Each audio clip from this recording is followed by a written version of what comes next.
My face gives my classmate panic attacks. Hey everyone, welcome back to Reddit Bit. What would you do if your face, something you finally learned to accept after years of painful struggle, became someone else's worst nightmare?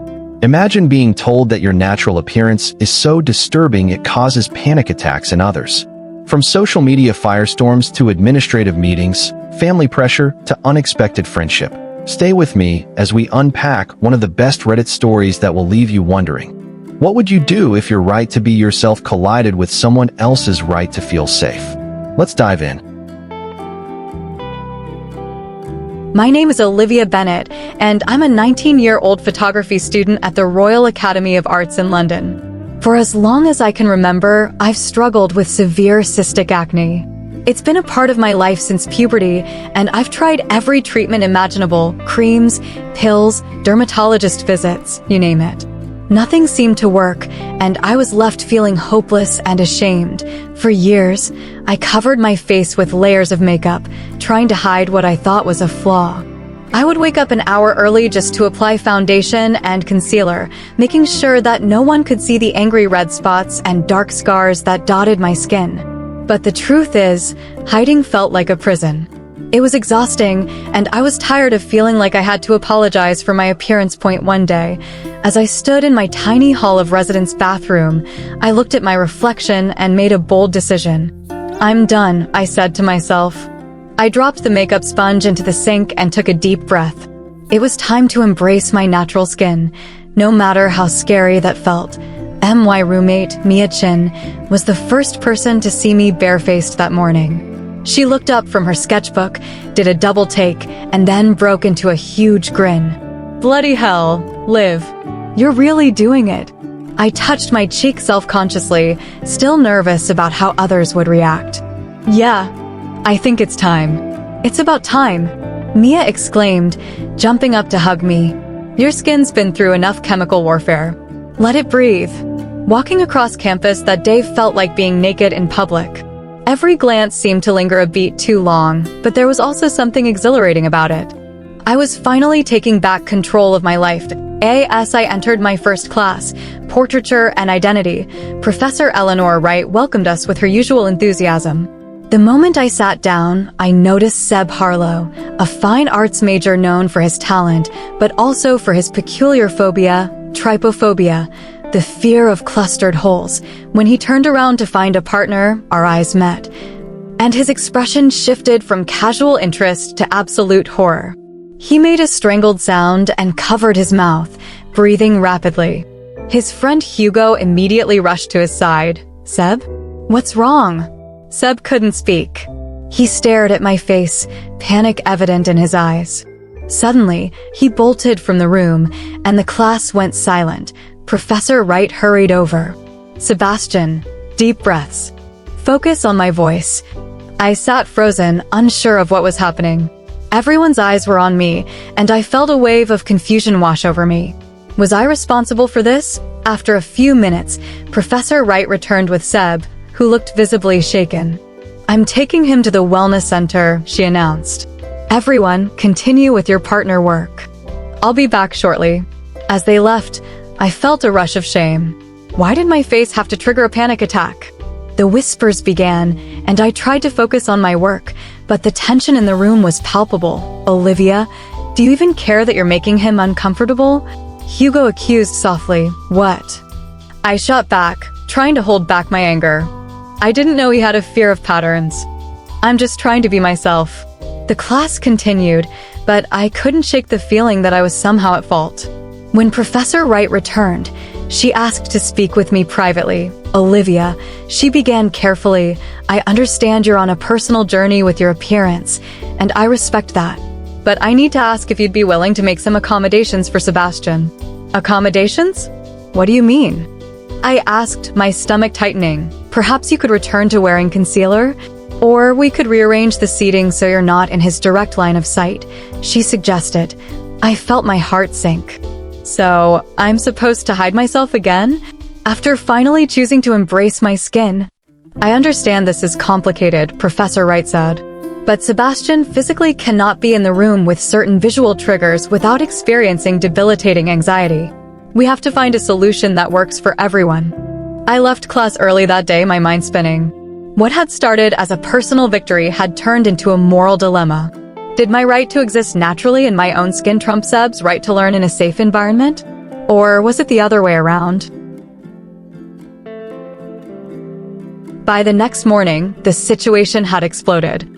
I walked into the cafe where I worked part-time, and students huddled in groups, conversations halting when they saw me.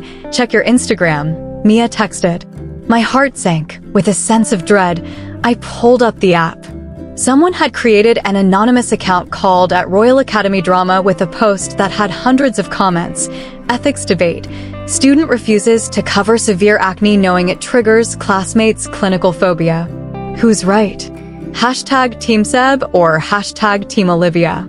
The post included a blurry photo of me taken without my knowledge, zoomed in on my acne. I felt sick. Comments ranged from supportive, "No one should have to hide their medical conditions to make others comfortable." "Would we ask someone with a facial scar to cover up? This is ableism." To hostile, "If you know you're triggering someone's phobia and refuse to compromise, you're the problem." Mental health conditions deserve accommodation too. Just wear makeup for a few hours a day. It's not that hard. And everything in between. Can't they just sit on opposite sides of the room? Both students deserve to be there. The academy needs to find a solution. I felt exposed and violated. What was supposed to be a personal decision had become public property for debate. When I arrived for my afternoon shift, my manager pulled me aside. "Olivia, is everything all right? Some students were talking about you."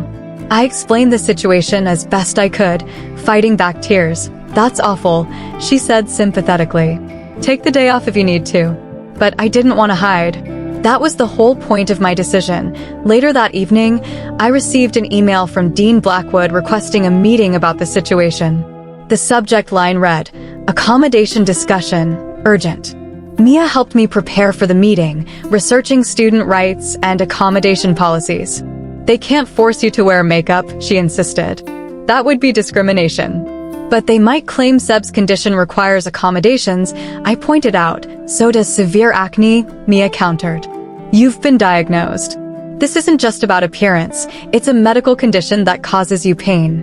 The next morning, I arrived at Dean Blackwood's office to find Seb already there, along with Professor Wright and Dr. Parker from the counseling center. Seb kept his eyes fixed on the floor as I entered. He wore large, dark sunglasses, likely to block my face from view. "Miss Bennett, thank you for coming," Dean Blackwood said formally. "Please have a seat." I sat across from Seb, who visibly tensed. "We're here to discuss the unfortunate situation that has developed," Dean Blackwood continued. "Dr. Parker has some insights to share with both of you." Dr. Parker, a gentle woman in her mid-30s, nodded. "First, I want to acknowledge that both of you are dealing with legitimate medical conditions. Neither of you chose these conditions, and neither of you is at fault." I appreciated that he was trying to be neutral. "Sebastian has been diagnosed with severe trypophobia," Dr. Parker explained. "This triggers an intense, irrational fear response to clusters of patterns. His reaction isn't voluntary, it's a neurological response." Seb nodded slightly, but remained silent. "Olivia," Dr. Parker turned to me. "You have cystic acne, which is also a medical condition. You've made the choice to stop concealing it, which is your right. So where does that leave us?" I asked, feeling frustrated. "We're both just trying to exist in the same space." Dean Blackwood cleared his throat. "The Academy is legally required to provide reasonable accommodations for documented disabilities. The challenge is determining what's reasonable when accommodating one student potentially infringes on another's rights." "I've been thinking about solutions," Professor Wright interjected. "Perhaps Olivia could participate virtually on days when in-person critiques aren't necessary? Or Seb could do the same." "That's not fair to either of us," I said. "We both paid for in-person education." Seb finally spoke, his voice quiet but strained. "I'm not trying to be difficult. I cannot be in the same room with certain triggers without having a panic response. It's not something I can control." "I get that," I said, trying to keep my voice steady. "But I've spent years in pain, physically and emotionally, trying to hide my skin. The treatments hurt, and the makeup only makes it worse." I finally made a choice for myself, and now I'm being told my natural face is too disturbing to look at. That's not what we're saying, Dr. Parker assured me. Isn't it, though? I challenged. If the solution is for me to cover up or leave, then the message is pretty clear. My natural appearance is the problem. Seb's hands trembled. You don't understand what it's like. When I see certain patterns, my brain processes them as deeply wrong. It's like seeing something threatening. I can't breathe, can't think, I just need to escape. For the first time, I felt genuine empathy for him. His fear was real, even if I couldn't fully grasp it. I'm sorry you experienced that, I said sincerely. But I've also spent years feeling like there's something wrong with me because of how I look. I'm finally trying to accept my skin. Dean Blackwood sighed. The Academy cannot legally force either student to modify their appearance or leave class without offering equivalent educational opportunities. What about a compromise? Dr. Parker suggested. Olivia could sit in a different part of the classroom where she won't directly face Seb? Split the class in half? Professor Wright looked alarmed. That would double my teaching load.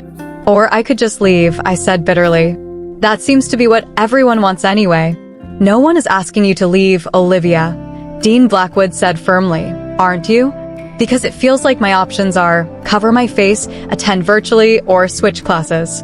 Meanwhile, what's being asked of Seb? The room fell silent. I realized I'd raised my voice and felt embarrassed. I'm sorry, Seb said suddenly. I know how this sounds.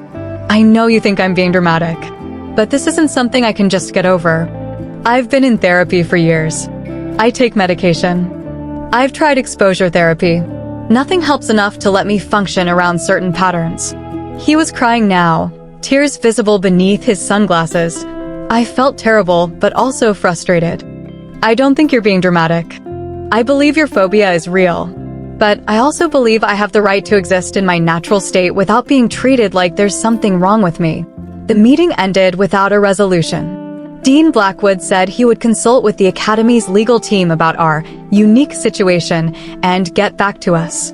In the meantime, Professor Wright would arrange for both of us to participate in class while minimizing contact. That night, I called my mom in tears. I don't know what to do, I sobbed. I finally felt good about myself, and now I'm being made to feel like a monster. You are not a monster, Mum said firmly. You're a beautiful, strong young woman.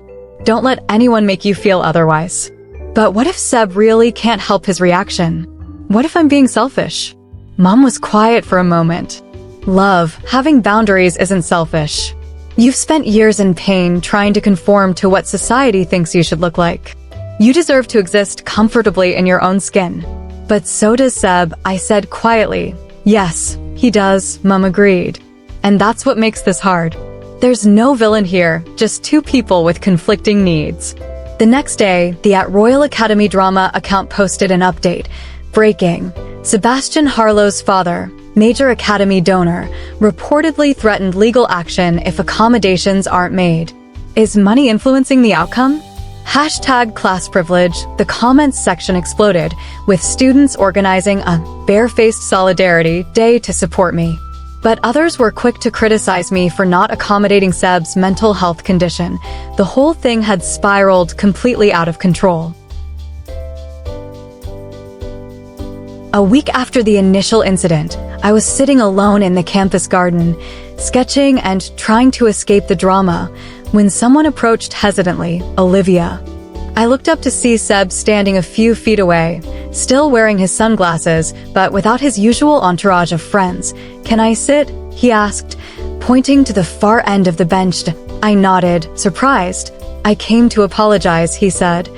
Settling as far from me as the bench allowed. Not for my phobia, I can't help that. But for how this has all blown up.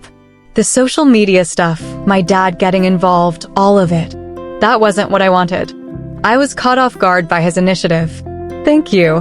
I appreciate that. My therapist helped me realize something yesterday, he continued. I've been so focused on my own fear that I didn't consider what this situation feels like from your perspective. How it must feel to finally accept yourself and then be told you're too disturbing to look at. His insight surprised me. That's exactly how it feels, actually. He nodded. I also realized I've been approaching this all wrong. Instead of working with you to find a solution, I've been expecting the world to adapt around my phobia. That's not fair. I've been thinking too, I admitted, about how I can respect your condition without sacrificing my own needs. For the first time, Seb smiled slightly. I had an idea, actually. My therapist suggested it. He reached into his bag and pulled out a small case, revealing a pair of glasses with subtly tinted lenses. They're special glasses that slightly blur patterns at a distance while still allowing me to see everything else clearly, he explained. My therapist has been suggesting I try them as part of my exposure therapy, but I've been resistant. This situation made me realize I need to take more responsibility for managing my condition. I was touched by his willingness to compromise. That's a big step. I'm not saying it will completely solve the problem, he cautioned.